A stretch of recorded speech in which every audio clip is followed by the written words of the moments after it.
All right, so yeah, let's start with section 1, page 2. This is an introduction to the CDL process.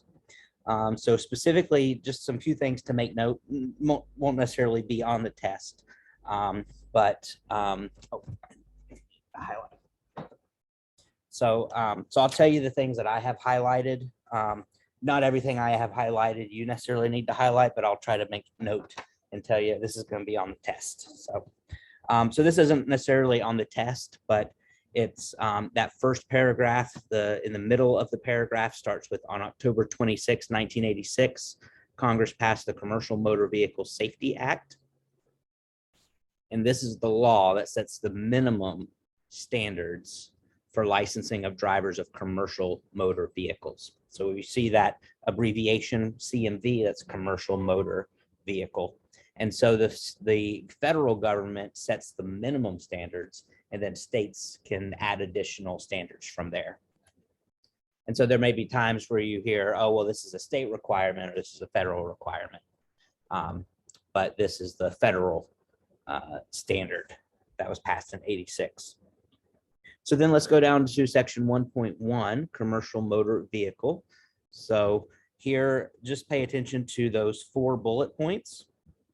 Specifically, they give you the essentially the different types of commercial motor vehicles you might be driving. Just make note of the 3rd bullet point where it says any vehicle, regardless of size, designed to transport 16 or more passengers, including the driver, are required to have a CDL. Then we have this GVWR and GCWR. The actual, what those stand for is actually over on page 3 at the bottom, gross combination weight rating and gross vehicle weight rating. I don't know why they separated them. I think should have just put it right after the abbreviation. If they did in the yeah. first 1.1, that's where I wrote it down. Yeah. Oh, up in 1.1. Oh, there you go. Yeah, gross vehicle weight rating, combination weight rating. So yeah, just making sure you know the difference between those two.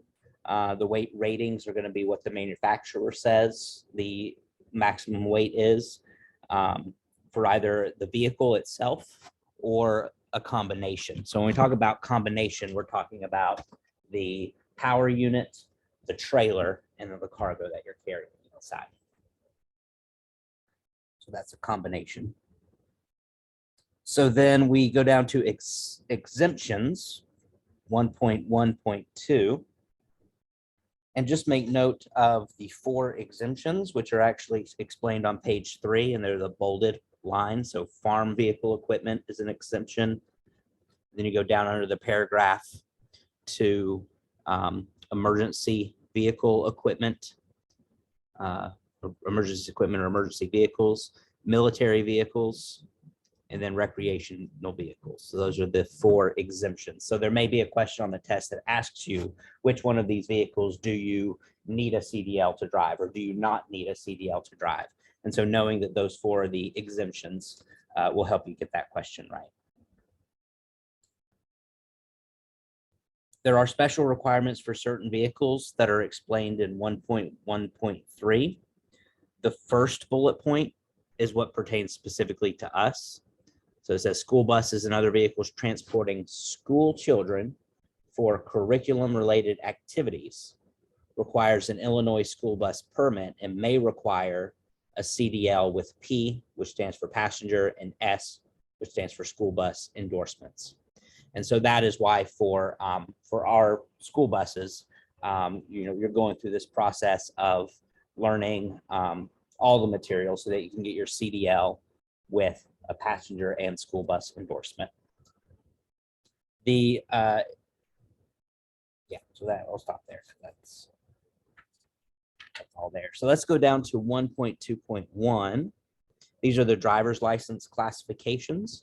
So you may see a question that asks, what is the, or it may give you the combination vehicles with a gross combination weight rating of 26,001 or more pounds. What class is this? A, B, C, or D? We are specifically class B. So our vehicles are 26,001 or more pounds, and we could be towing in excess of 10,000 pounds. Or sorry, not in excess of 10,000 pounds. If we were to tow more than that, we would need to go up class to class A. And so any higher class can drive anything below it. So people who get class A are usually driving like semi trucks, what we call rigs or semis. Class B would be smaller transport trucks, and then school buses. Class C may be smaller passenger vehicles, like what they may have at Pace, not necessarily the Pace long buses, but like shorter buses at Pace. And then Class D is a regular vehicle, like a car. So just know that we are Class B, but you may need to recognize the different weight ratings for the other classes. And so when I was studying for this, I just wrote out just a little notes, A equals, and what that equals, B equals. And so I just used that just to study that so that I could recognize it. So those are the classes. So let's go over to page 4. And let's go down under section 1.3.1. The paragraph that starts with effective July 1st, 2015. Just make note, this isn't necessarily on the test, but this says federal law requires all new CDL and CLP applicants to provide proof of citizenship or lawful presence. And so what that means is when you go to take your written tests, you will need to take proof of legal presence. So that could be a birth certificate, so maybe I think social security card. So you have to take that with you into the DMV. So when we get to that point in time, I'll give you a handout that reminds you of that. So let's go down to, do I need a DOT medical card? So that DOT is Department of Transportation. And yes, if you are a non-accepted driver. So what that means is if you are operating any of these type of vehicles, you are required to have a medical card. And so for us, the second bullet point there says operate a passenger carrying vehicle designed to transport 8 or more passengers. So we are required, because we are usually, we may only carry 2 or 3, but our vehicles are designed to carry more. And so when you, as part of the hiring process, Greg will sign you up for a physical, where you'll go to one of the clinics that we partner with, and they'll just do a series, like a health assessment. They'll check your eyesight, and they'll have you make sure you have good balance, so you like walk straight. They'll test your hearing by you cover up in here and see if you can hear what they say. This is basic stuff to make sure you're physically fit to drive a vehicle. And then when you pass that, you just get this piece of paper that you're required to keep with your driver's license when you're driving a CDL or a CMV. So that's the medical card. And different people are required to, based on their health conditions, are required to get this updated. So mine, I get updated every year. Some people it's every 3 years, I think. So some people it's only 6 months. So it's based on certain health conditions that they want to keep in check. So we are required to have a medical card. So that's why we just incorporate that into the process. So let's flip over to page 6. The 1.3.5 MCSIA rule. Scroll down. And just make note of, on that first sentence, it says all CDL holders are required by federal law to submit a one-time 10-year driving history check. And so we incorporate that into the hiring process as well, where essentially we get a motor vehicle report for you for the past 10 years. So, but that's one of those federal requirements. So over on page 7, it explains the testing process. So just kind of in brief, the very first paragraph on the top of page 7, it explains the process. So all CDL applicants are required to pass the general CDL or core knowledge written test with a minimum score of 80%. And this exam consists of 30 standardized multiple choice questions. And it says that written knowledge tests are valid for the maximum of 1 year. You have to do it every year. We don't have to do it every year. This is only if you take the test and you don't proceed to get your license from that. So you take the test, you have a year essentially to then get your license. If you don't, you got to retake the test. So, so then look down below at the additional knowledge and endorsement exams. And so the third bullet point has passenger endorsement. So that is required for applicants to operate a vehicle designed to transport 16 or more people. So make note of that number, 16 or more. So that's why we also prepare you to take that test. That test is 20 questions and you're required to get 80%, so 16 of them correct. So we'll prepare you for that. And then the 2 bullet points down, the school bus endorsement. So just knowing what people or people who are driving when they have to get a school bus endorsement. So it says required for applicants to operate a yellow school bus in any state to transport school children ages 12 and under in any state for school sponsored activities. So make note of that. You may see a question that asks you who has to get a school bus endorsement. And it's specifically those people driving yellow school buses to transport these type of children. So grades 12 and under for school sponsored activities. The second part of this paragraph, it says, note, this test is also required for a driver to obtain a school bus permit. And so a school bus permit is required for drivers to operate any vehicle on behalf of a school transporting school children grades 12 and under. So that's why we also have here, we have vans, what are called Division I vans. And anyone who is wanting to drive those vans will need to just go and take this test in order to get their school bus permit to drive those vans. A lot of the stuff, as we learned with the school bus, is specifically talking about a yellow school bus. So some of it's not really applicable to driving a van, but it's what they require. So yeah, so we from time to time, like this morning, had someone here. All she has to do is study the school bus section, pass that, and then go, and then she's ready to go drive. So she doesn't have to, so with that part, you don't have to do like a medical test, anything like any of that stuff? You still have to do a medical test because she's transporting children. Okay. Yeah. But they also are paid at a different rate. I think it's 19 maybe an hour. Oh yeah, it's up there, 19 an hour. When for people who get their CDL with passenger and school bus endorsement, we can also drive those. So so it's not like we can't. We have the higher license, and so we're usually reserved for the school buses since there's such a shortage. So then if we go down to 1.4.2, it talks about the driving tests that you'll do. And just make note, and if you want to read this in more detail, the second line of that paragraph starts with, there are 3 general skills that will be tested: pre-trip vehicle inspection, basic vehicle control, and on-road driving. So this is like part 2. So part 1 is you take the tests, the general knowledge test, the school bus test, the passenger test. You get your commercial learner's permit, then you start the 15 days of training. And then we call that behind the wheel training. And it's required, the minimum that the state requires is 15 days. You have a year to complete the process, but we want to get you in and get you out. So we stick to those 15 days. After 15 days, and what you're doing during those 15 days is you're learning how to do a pre-trip vehicle inspection. You're learning how to control the vehicle, doing certain maneuvers like parallel parking a school bus. And then on-road driving is simulating like picking up children or crossing railroad tracks.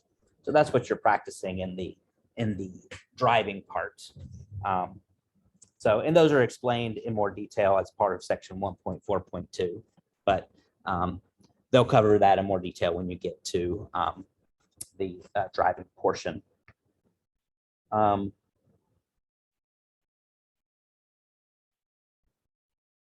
So part of the written test is you'll just need to be able to recognize some basic systems, so suspension systems, steering systems.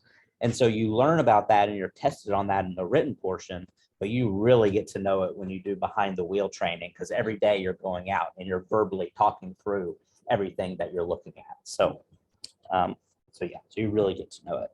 So that's the pre-trip test. So let's flip over to page 8. And it just talks through the test for what we call the skills test, which is parallel parking, offset reverse, where you reverse into a different lane, and then just straight reversing in a straight line. And then the driving test, what that includes. So then it says there's a 3-time fail rule. So CDL applicants who fail any particular CDL test 3 times are required to wait 30 days from the date of the 3rd failed test before taking that particular test again. And so our goal is to prepare you so that you are ready to go and pass all tests the first time.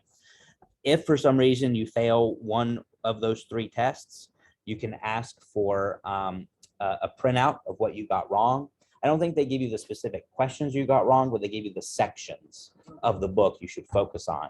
So you bring that back, we focus just on that, you go back the next day, take the test and pass. So, but again, we do our best to make sure with our practice tests that you are prepared prior and feel comfortable prior to going over there. Make note of the cheating. The next bolded part says cheating on unauthorized items in the testing area. Just make note of the 3rd line there, starts with test for a period of 30 days. And then it gives you this definition of cheating. So it says cheating is defined as receiving or using unauthorized assistance in taking any portion of the test, including but not limited to the use of technology, notes, books, or written information. They may ask you what their definition of cheating is. So make note of that.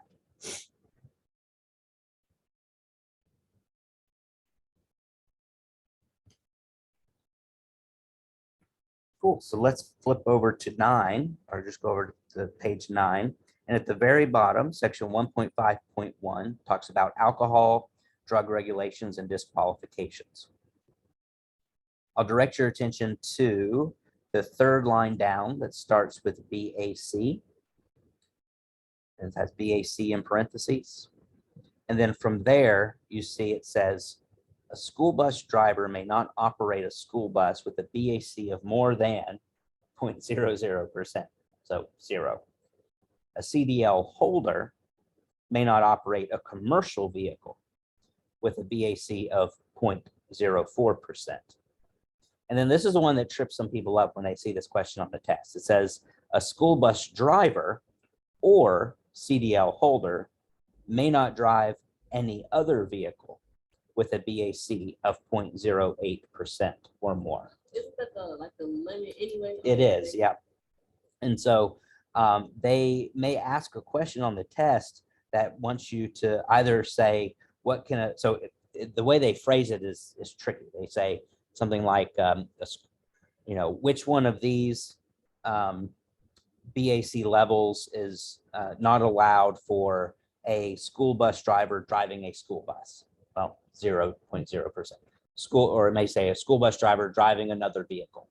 Well, that's different. That's 0.08%. Or they may say the only one that's a little bit different is that CDL holder operate any commercial vehicle. So the types of commercial vehicles that we're thinking about with these tests, and I'll kind of show. So we already did school bus, right? But for sections 1, 2, and 3, we're thinking like driving a semi.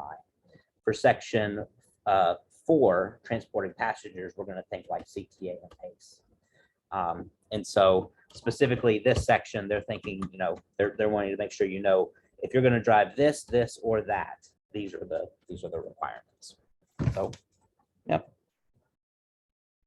The first bullet point right underneath that says any driver operating a CMV or non-CMV who refuses to submit to chemical testing or submits to a test with results in excess of the legal limit is disqualified for a minimum of 12 months. So make note of that. Since we will be CDL holders, we're CDL holders, if we're asked to submit to chemical testing, we have to comply or lose our license. And so here we do have random drug testing that's done. I think they're also testing to make sure you don't have any alcohol in your system, and they do it during a work day. So that's how we comply with that requirement. So let's flip over to page 10.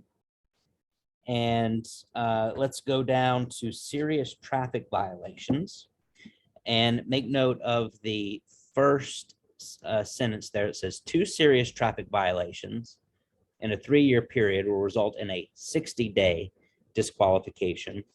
3 serious traffic violations in the same period, so in 3 years, will result in a 120-day disqualification. So make note of those because they may ask you for you to recognize specifically if you have 2 serious traffic violations, how many days will you be disqualified from driving? Well, 60 days. And then what are those serious traffic violations? And they kind of outline those in bold.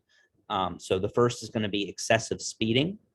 Specifically make note of what their definition of excessive speeding is. So it says excessive speeding involving any single offense in the speed of 15 miles per hour or more above the posted speed limit.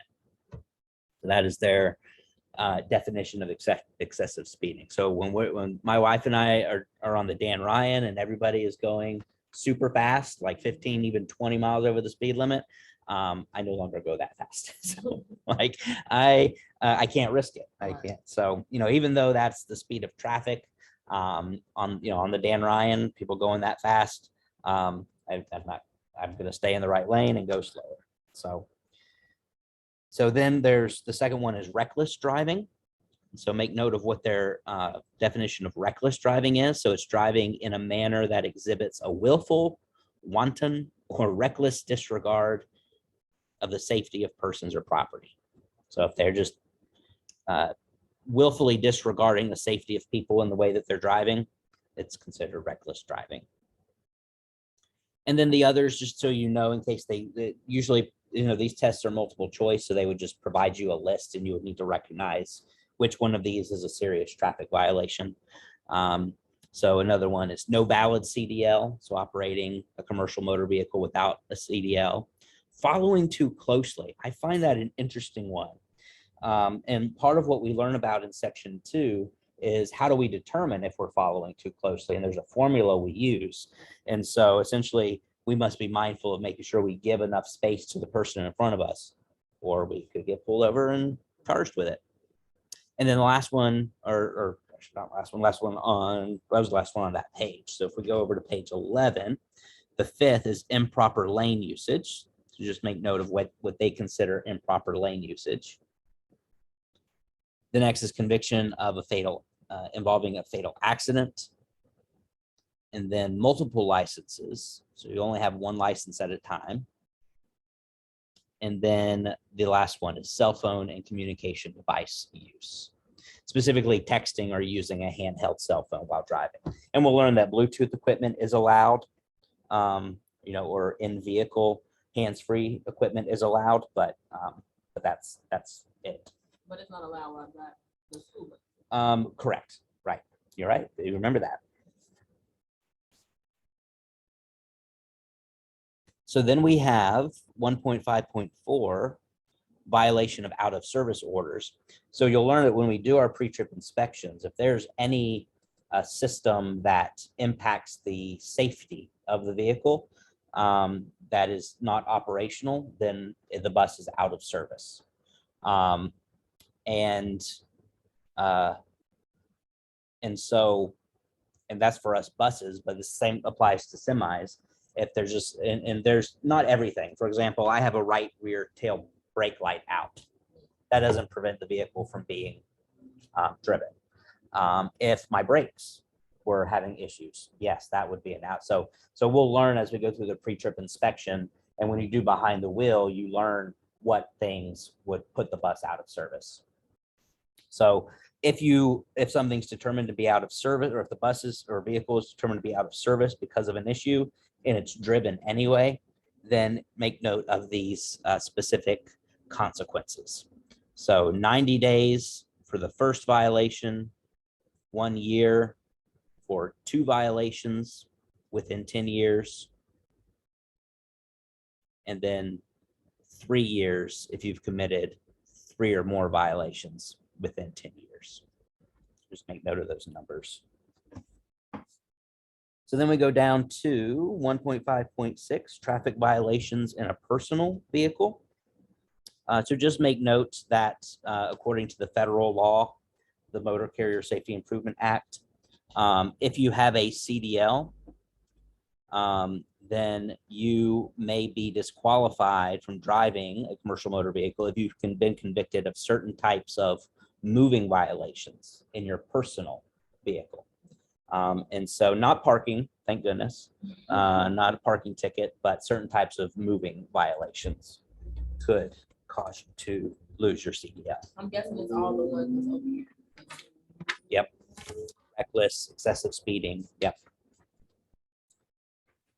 Cool. So let's flip over to page 12.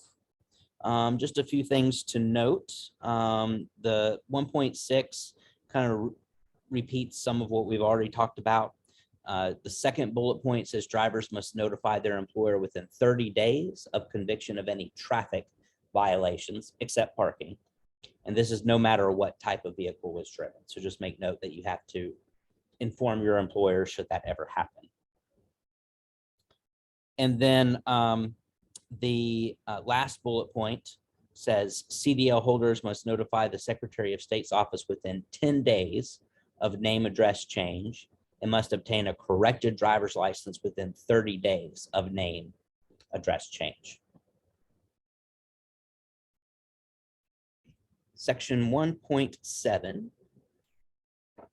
So mechanical safety tests. Just two things to make note here. The first paragraph, the last line starts with highways, and then there's a sentence that says safety inspections are required every 6 or 12 months, depending on the type of commercial vehicle. So make note of that, because it may ask you, how many months must your vehicle be inspected for safety. The next line says the following vehicles are subject to safety inspections semi-annually.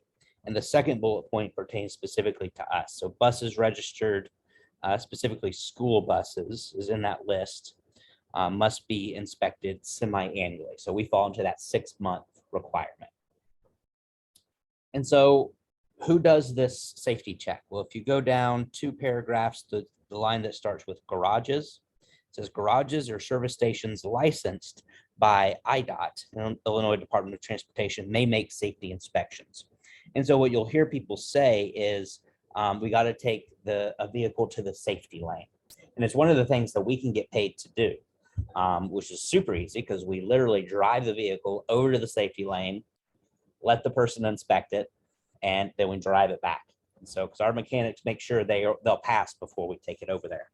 And you get paid. It's like 3 hours. You get paid just to drive it over there and listen to the radio. So if you go over to page 13, the top sentence says, when a vehicle passes inspection, the driver is issued a certificate of safety windshield decal and an inspection report. And the decal must be displayed on any vehicle using public roadways. And so you'll learn as part of the pre-trip inspection, we visually look for that safety sticker, which on the front has a date. Mine a couple weeks ago said 5/22. So by the end of May, my vehicle needed to go to the safety lanes. And then last week I hopped in, started doing my pre-trip inspection. I saw it said 11/22. So I knew somebody took my bus to the safety lane, got it checked by the Illinois Department of Transportation, and it was good to go. So then 1.8.1 talks about cell phone and communication devices. And just in short, hands-free devices and Bluetooth technology are allowed. If you must make a phone call, even with hands-free technology, it's recommended you pull off to the side of the road. And in school buses, that's what we do all the time. So then we go down to radar detectors, 1.8.2. Just know that radar detectors are prohibited. So any instrument designed to detect police or those frequencies that police use to monitor speed is prohibited. 1.8.3 talks about GPS devices. So the summary of this is you can have a GPS device But you'll see in the second line, it says it should be a device designed specifically for truck navigation. And so that's because, and it mentions 2 lines down from that, the line that starts with weight, height, and load types. Essentially, that's what the GPS is calculating, right? Can your vehicle, based on its size, its weight, its height, go down this road? And so that means we unfortunately can't use Google Maps or Apple Maps. We have to use a specific GPS device, or we might run into a bridge or overpass, which does happen. So when people tend to rely on regular GPS. There are some vehicles, like our vehicles up at the Northbrook location, that have a GPS in the system, and they actually have a system that tells you where to, which route you're on and where to stop to unload and load children. So it's pretty, I haven't actually driven one of those yet, but I look forward to it because they sound pretty fancy. So 1.9, we start learning about vehicle size limitations. And so let me just direct your attention to the different limitations. So the first is going to be width. And just make note of that first sentence after the bolded width. It says the maximum width of all vehicles is 8 feet 6 inches. There's certain exemptions and certain time frames in which vehicles are, like it says, like farm products can only be transported from half an hour after sunrise to half an hour before sunset. But you don't necessarily have to know that. You mostly just have to know the width. Maximum width is 8 feet 6 inches. If we flip over to page 14, we have length. So it says no vehicle with or without a load other than a semi-trailer may exceed a length of 42 feet. So know that maximum length. There's always exceptions and exemptions, right? Because there's going to be some things that have to be transported via roads that exceed that. And so if you do, you usually have to get a permit. Some have to have an oversized load sign on the front because of the size. So you don't necessarily need to know all of that as long as you just recognize what the maximum length is. And so if we then go down to height, down a bit farther down on page 14, it says the maximum height for all vehicles is 13 feet 6 inches. Make note of that. Our school buses, and I may have mentioned this in the school bus section, are 11 feet, 11 feet 2 inches. We have roof hatches on the top that we can open. They're escape routes, but they're also used for ventilation. We can open those, and if we open those, it adds 3 inches. So then our maximum height is 11 feet 5 inches.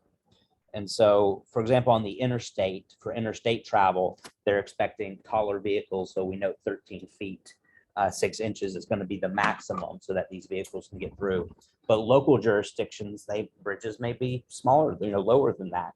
And so that's part of why planning out the route in advance and not using, a regular GPS helps you avoid those predicaments. And then weight. Just make note of those first 2 bullet points. So 20,000 pounds on a single axle, 34,000 pounds on a tandem or 2 axles. Was really the most important, because the 80,000 pounds on 5 axles, you're not going to be driving anything with 5 axles unless you go into driving big rigs. So then there's 1.10 special lighting equipment. Just make note of that first sentence that says second division or combination vehicles longer than 25 feet or wider than 80 inches must have special lighting equipment. And I'll just summarize it for you. On the top of page 15, there's a lot of bullet points there. Basically, the first series of bullet points are saying that you have to have yellow lights and yellow reflectors on the front of your vehicle.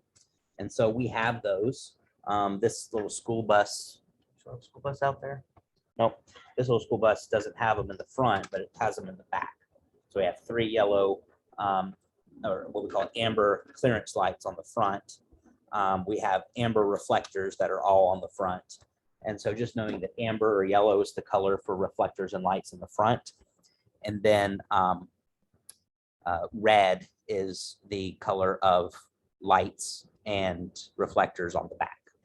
So you'll see that of our buses even out here. You'll see there's a series of just little round reflectors that on the front part that are amber and back part are red. So those are kind of the main things to know, that amber's on the front, red on the back.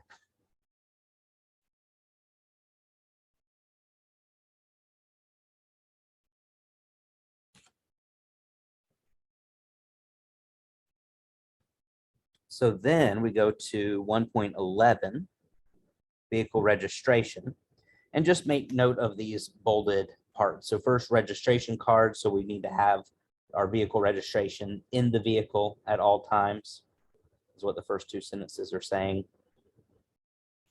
The motor fuel tax ID card. So if it's required based on the route that we're driving for us to have paid those motor fuel taxes, we should have that identification in the vehicle. License plates. We are a 2 license plate state. And so the second half of that line says you must display 2 license plates, front and rear.